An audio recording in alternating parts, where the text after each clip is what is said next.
How do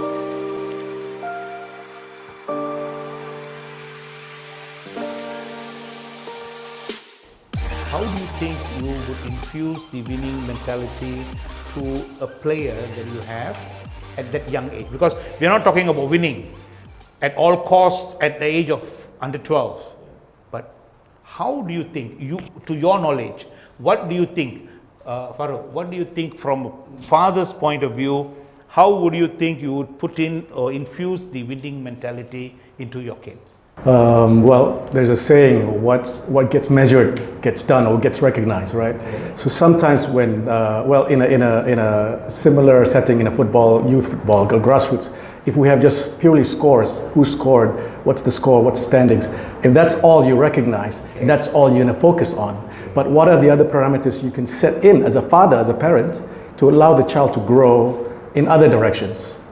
So that's between the parent and child. Also add on how you would want the coach to infuse this. Some coaches are well aware. They are okay. They know how to infuse this.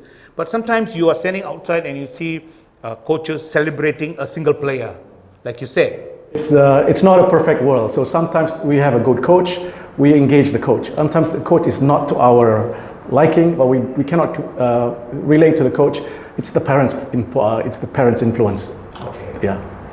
As a coach, I agree with Farouk, because you see, we are telling the word infuse. When a boy is 9 and 8, the technical, if this poor is poor in technical, but in football, there's one word, we got early bloomer, late bloomer. Yes. You see, I've seen players who bloom very early, they don't go success. Okay. Late bloomers, they're very successful. That means when they're 8, 9, they don't catch up very well, but after 16, they catch up very well. So we need to be very understanding, because when we teach a kids, I think we need to know where the players. We cannot be celebrating too early, saying that this boy is good, this boy is good. We cannot, as a coach, I think we are more a parent or a coach must be a father, a knowledgeable man. And I think nowadays kids, they spend more time with the coach than the parents. Yeah. I mean, a good coach or a good parent, you would be able to identify what is lacking and what is in abundance in the child, and we work around that problem or that issue. Yeah. That is, I find that is lacking within our football community. Parents wanting to win at every match that they go, and coaches grilling the players after a match. Then that is not there are two stages of grilling. The coach grills them on the pitch after the game. Then on the way home, between the pitch and the home, the father or the mom grills him in the car. Yeah, I agree. Okay, so but not to say, to be fair, there are good coaches. Yeah. There are good parents. I'm not saying across the board, all of them. I'm trying the bad apples. Yeah, the bad apples. Yeah, the bad apples. There are some good ones, but we do not have a good grassroots and youth coach education program. Yeah. That we got to admit. Yeah. I would say parents play an important role. Because our schools are forgetting football, unlike those days, like my time. I'm 59 now. My time, we had inter-class, we have inter-school, inter-house football and so on. So we play football year-round. That has slowly been wiped out. Football fields have been converted into science labs. Football fields have been converted into apartments. Yeah. Schools are not allowing their fields to be used for football by the public for various reasons known to them. Yeah.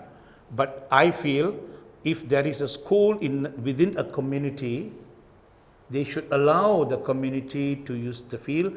Of course, with restrictions, yeah, you should not do, you shouldn't do this, you can do this, and so on. Because I think it is a facility. The facility belongs to the government, yeah, and more and more children are playing football with the hand.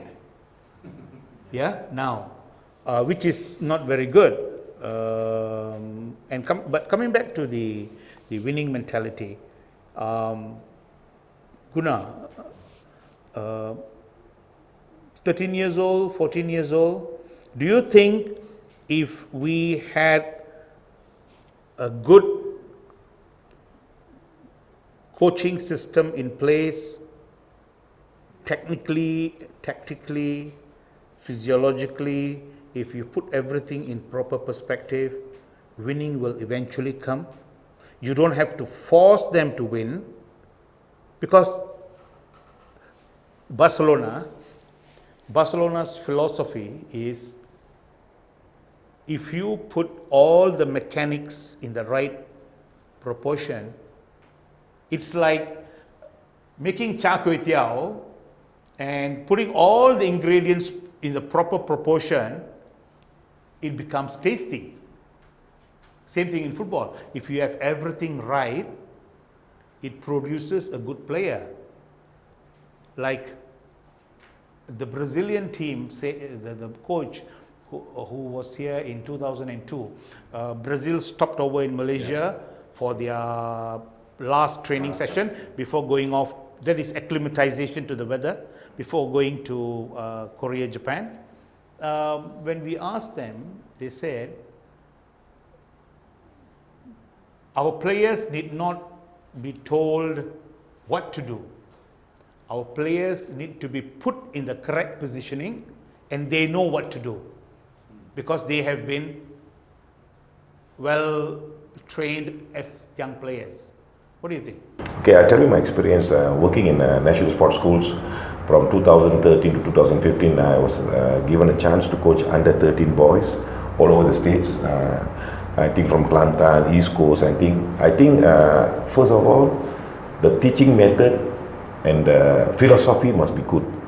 When the boys are 13, 14, 15, we must know which part to be taught when they were 13 and what is the continuity. But I feel Malaysian players, Malaysian youth boys, they like to have the same coach when they go up. I feel because they know the coach well, they know the system of the play well, and they know the winning mentality. Because I feel, you see, let me put a picture. All the players that I teach in, I have this what do you call it? I then work research on these boys. All the boys that I teach in 23rd, all are still playing high level now. I'm not telling I'm a good coach. I think they understand the input that I give them. I can name Alif Haikal in Selangor 2. I can name Nizaruddin is in the UiTM, Alif Safwan in KL. They were 13 to 15 with me, but I should not take the credit because after that there were continuity. But I think the players got the best out of me when they were 13 to 15. The system, the technical, the tactical part, because I think 13 they know how to play the teaching shape, how to the playing shape, defensive shape, attacking shape. I think 13, 14, 15 they need a bit winning mentality attitude. A bit, not fully. I'm going to come back to you on that. Before that, I'll ask Farouk this. Now, Malaysia in the last 30, 40 years has not reached peak performance. Would you agree with me? Okay, true. This is just to establish the point which I'm coming to. Now, many football so-called academies, football training centers, state FAs say that I'm preparing my players to play for the national team. My question is, what's so great about national team? I mean, I am not less nationalistic by saying that. Because I care for the country, because I care for the team. Now, what's so great about playing for Malaysia? Because the best of Malaysia has not reached there. What do you think they should be aiming for? Farouk? At what stage? Whatever you are preparing for, you see, in football, players will go, all the players when they come at the age of 5 and 6 will be lumped up together. As they progress, you will see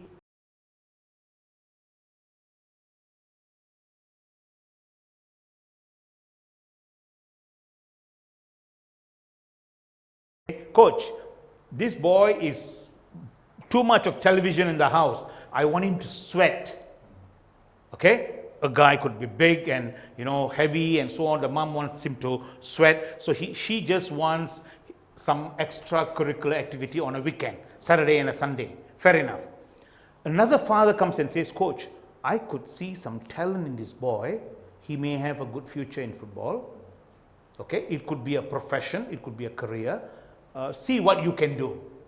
So as you see, sometimes a mom or a dad who brings a boy just to sweat out, he turns out to be a good player. So you start, what I'm trying to say is, you start categorizing him into recreational football, elite football. Then this elite football, you tell the parent, okay, now this boy has got talent, I can see, has got future. Okay, but before I say that, Karl-Heinz Wegang once told me this, Subra, everybody has eyes, only a few can see. Yeah. Not all coaches can see the talent behind. Yeah. So coming back to that, so you have two categories. Now leave the recreation. These recreational boys are just coming there to enjoy with their peers, and they want to go back and say, I played football. Because sometimes in school, teachers will just select the best. So the guys who want to play football can't get into the team because they somehow or other are left out, and they say, Mommy, I don't get a chance to play. So Mommy says, let me take you to a center who can register and allow you to play football. That's that category. Now, we are talking about the elite. This guy who has got a pathway to become elite. Now, how far do you want him to go? If you say, I want him to play for the national team, my question would be, national team hasn't gone very far. It is not the time of Sochinan, K.GUNALAN, or times where we were feared by Asians and Southeast Asians and so on. Now nobody fears us. Everybody wants to be in the group of Malaysia so they can whack us. Why and where would you want your kid to look at as a jump start? Where do you think you want him to play? Well, as a parent, right? As a parent, you want your child, even for yourself, you want you to be able to do your best. Put in the best effort,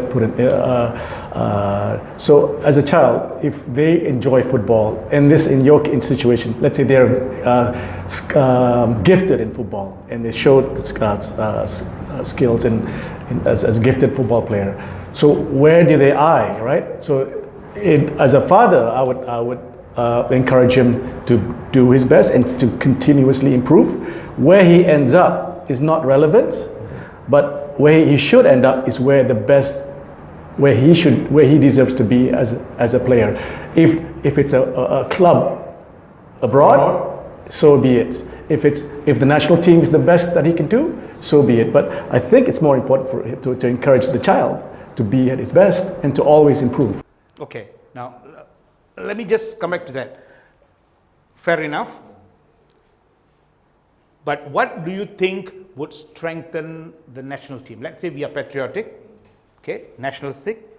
We want the national team to do well. Do you think preparing our players for the national team will make the national team strong, or preparing our players for the best in the world and then eventually them? My opinion is at least to have a big pool. Yeah. You start with a big pool, and it becomes a smaller pool, and it becomes a smaller pool as they grow up, right? And from there, again, it needs not just the athlete, but coaching and the organization in place, so that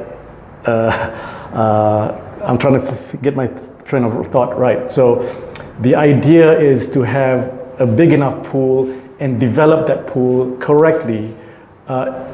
What is correct, you don't know, but you can always model it against what you think can work or what others have made work. Okay, that's your point. I'll help you with that Yes. by putting the question to Guna. Okay, no Now problem. Guna, Farouk mentioned coaches and organization. Okay. Now, you belong to that category. You belong to the coaches category. You also belong to the organization. Yeah, maybe the club, maybe the team. Now, how would you prepare these players to play for the nation and make Malaysia one of the top countries again, as what it was in 1980? I'll give you a picture. You see, look at the best players at the moment. It was Safavi. Safavi Rashid is the best player at the moment in JDT. Okay, past 10 years, like what Farouk said, our culture is a very different culture compared to 1970s, 60s, 80s. We are brought up in a different way. But like I was born in 65 and 55 now. You see, like, look at the boys now. They were given better chance, like Akmal, Rudy Ramli. I can name some, Nazmi Fayez. All went to Zaikal. They went to Japan. Nobody was successful there. All came back, saying that homesick and everything there. Yeah, I mean, like Farouk said. Like Farouk said. what I'm trying to say is, Yes. winning in grassroots or youth football, it's not just winning it's winning here. Yeah, that means like what I feel like what Farouk said. The players were given chance to train in France, in Portugal. They came back, but now